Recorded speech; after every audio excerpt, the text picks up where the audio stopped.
그다음에 세 번째로 제가 말씀드릴 게 뭐냐면, 자, 세금 안 내요. 세금 안 내. 세금 안 내다 보면 세무서 할 게 뭡니까? 이 사람 재산 있는지 압류하죠. 압류 재산. 근데 재산도 없어. 그럼 뭐 하겠습니까? 수색을 나가죠. 수색. 근데 제가 이제 수색과 관련해서 한 가지 말씀드릴 게 뭐냐면, 분명히 국세징수법이나 지방세징수법이나 거기 보면은 압류 금지 재산이 나옵니다. 압류 금지 재산. 비록 이 사람이 체납자라 하더라도 기초 생활에 필요한 건 압류를 못 하도록 돼 있어요. 뭐 보세요. 법전에 보면 나와 있어요. 그런데 뭐 경험이 있는지 모르겠지만 세무서는 안 나와요. 세무서는 수색 안 나와. 웬만해서는 지방세는 나와요. 지방세 공무원들이 나와서 막 그냥 TV, 냉장고, 세탁기, 뭐 밥솥 다 갖다 붙이는 경우가 많아요. 그럼 저도 있다 보면 전화가 옵니다. 전화 와서 세무사님 뭐 이런데 이거 어떻게 됩니까? 그래요. 그럼 전화 한번 바꿔보세요. 그래서 얘기를 한다고. 그건 아니잖아요. 그건 아니잖아요. 거기다 왜 압류를 합니까? 압류가 되는데 우리 나중에 불복 들어갈 겁니다. 그렇게 하죠. 이 얘기인지 뭐냐면, 세금을 안 냈으니까 그 지방세 공무원들이 압류하는 거 그 자체를 막을 수는 없어요. 그들의 고유 권한이니까. 그런데 압류를 하더라도 제가 뭐라 했습니까? 적법한 절차에 의해서 압류를 해야지 적법하지 않은 절차에 하면 효력이 없다고 말씀드렸습니다. 아울러 이 사람들이 수색을 나오는 거, 이 사람들 재산이 없어요. 그럼 진짜 재산이 없는지 수색을 나올 수도 있잖아요. 자, 그 수색도 이 사람들에 대해서 하지 마라 라고 할 수 있는 권한은 없어요. 자, 나왔는데 나오다 보니까 얘네들이 압류를 해서 간단 말이에요. 압류 딱지 붙이고 와요. 그런데 압류는 중요한 게 뭐냐면 체납자의 재산에 대해서만 압류하는 겁니다. 체납자의 재산. 자, 남편이 체납자가 됐어요. 그럼 부인 재산에 대해서 못한다는 얘기죠. 자, 남편이 체납자야. 그러면 부인의 지갑을 함부로 열면 안 된다는 얘기예요.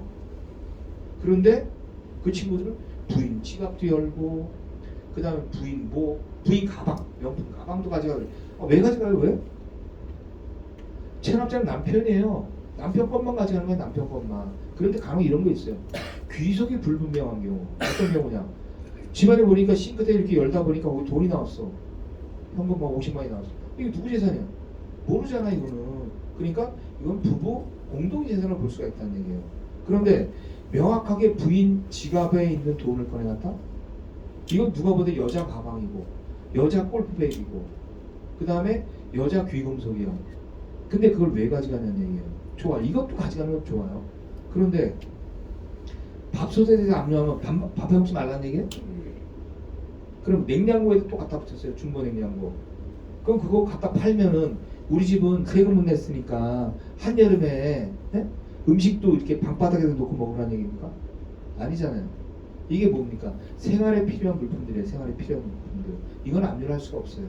그럼 왜 이 사람들은 압류를 할까요? 왜 압류를 할까요? 예전에는 TV, 냉장고 이런 게 굉장히 고가품이었어요. 고가품. 근데 지금은 고가품이 아니라 일종의 생활에 필요한 그런 필수품이 된 겁니다.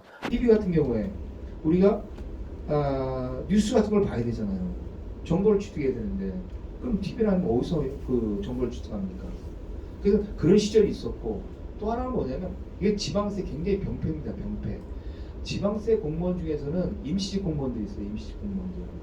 그건 뭐냐? 세금만 징수를 목적으로 해서 임시직으로 뽑는 직원들이 있어요.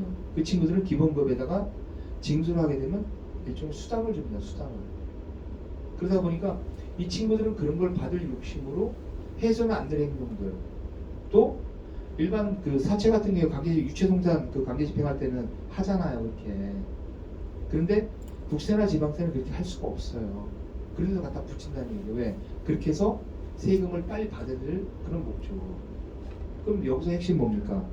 비록 내가 세금 못 내서 체납자가 돼가지고 내 재산을 압류하기 위해서 수색을 들어왔다 하더라도 최소한 내 권리는 주장할 수가 있어야 된다는 얘기예요. 그 주장은 뭐냐? 체납자의 재산만 압류해라. 그리고 생활에 필요한 거에 대해서는 압류가 안 된다. 이렇게 주장할 수가 있다는 얘기죠. 근데 모르니까 그냥 문 안 열어주고 그냥 뭐 이렇게 꽝꽝꽝꽝 뭐 문을 발로 차고 이런 분들이 굉장히 많아요. 그래서 이런 것도 알면 좀 도움이 된다. 그리고 마지막으로 한 가지 더 말씀드릴 게 뭐냐면 이번에 이제 세관권인데 세관에서 체납을 했어 이 사람이. 그러니까 이 사람 재산이 뭐가 있는데 뒤져보니까 없어. 그리고 어떻게 했냐? 소멸시효 완성 한 달 전에 이 집을 딱 찾아온 거예요. 수세하고 수세통을 딱 갖다 주고 앞면 뭐였냐? 까르티에 남자 시계 짝퉁 하나하고 14인치 그 컴퓨터 모니터 하나 두 개 딱 앞면 그리고 주고 갔어요. 그럼 뭘 알 수가 있냐?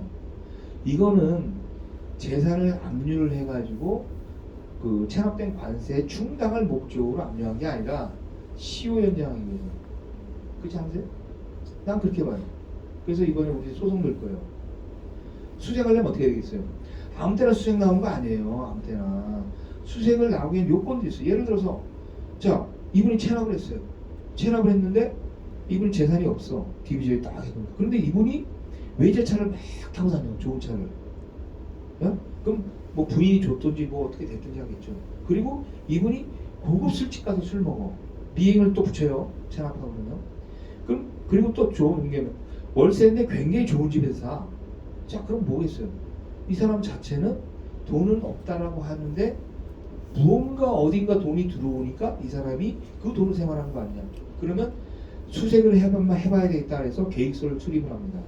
그래서 그런 절차에 따라서 첩보 내지는 인지된 그런 정보에 따라 가지고 계획에 의해서 수색을 나간 건 당연한 거죠. 근데 그런 게 없어. 보니까 이 사람 뭐 밥도 뭐 이렇게 한 달에 뭐 얼마 안 되는 돈 갖고 생활해서 그 밥 사 먹고 술도 안 먹고 굉장히 어렵게 살아. 그런데 이 사람이 수색을 나왔다. 한번 생각해 볼 필요가 있지 않겠습니까? 그래서 이 말씀은 뭐냐면 그 공무원들이 과거에 자기들 했었던 관행대로 그냥 하는 거예요. 왜? 해전에서 누가 뭐라고 하는 사람 한 사람도 없잖아요. 시비 거는 사람이 누가 있어요. 그러면 너 세금 내, 관세 내, 그럼 할 말이 없잖아요. 네? 근데 그건 옛날 얘기고 이제는 만약에 그런 일이 있다라고 한다면 여러분의 권리도 반대적으로 존재한다 이거예요. 그래서 그런 권리가 있기 때문에 그 권리에 상응하는 행동을 해도 충분히 되고 그것이 곧 여러분의 이익과 직결되는 거니까 어떤 일을 할 때 그런 정보를 빨리빨리 취득해서 합리적 의사소통을 하시는 게 좋지 않겠냐라는 게 오늘 제 강의의 마지막입니다. 이상입니다.